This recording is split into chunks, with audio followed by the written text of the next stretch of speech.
Remember earlier this year when the Trump administration was sending detainees to the Guantanamo Bay Migrant Detention Center known as GMOC, claiming that they were only sending the worst of the worst, but gave us no information on who they were sending and their alleged crimes or proof of criminality?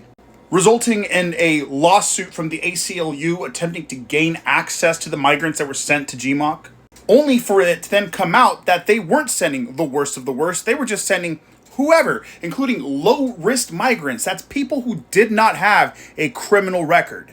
And including people like Antonio Castillo and Jose Mendoza, who entered the United States with permission through the use of the CBP-1 app in order to be able to attend their asylum interviews.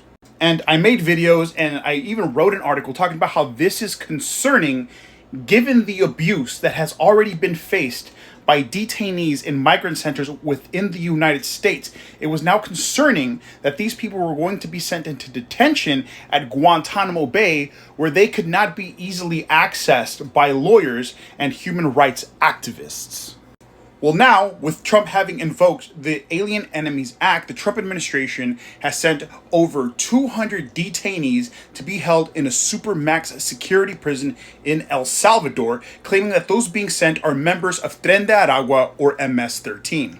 The thing is that just like with GMOC, just like with Guantanamo Bay, neither the US government or the government of El Salvador has identified who these detainees are or provided proof of their criminality or alleged gang affiliation. What assurances do we have that this is not a situation like with Guantanamo Bay where low-risk detainees with no criminal record are being sent there? What assurances do we have that there isn't going to be a repeat of what happened to Antonio Castillo or Jose Mendoza?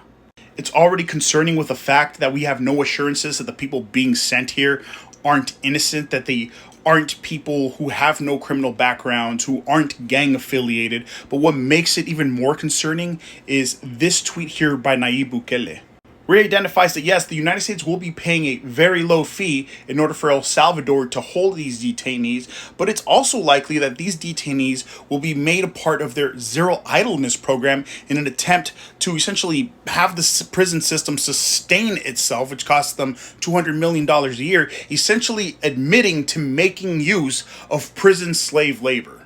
We have no assurances that the people being sent here aren't innocent because we don't know who is being sent. We have no proof of their criminality or gang affiliation. What assurances do we have that they also will not be used as slave labor?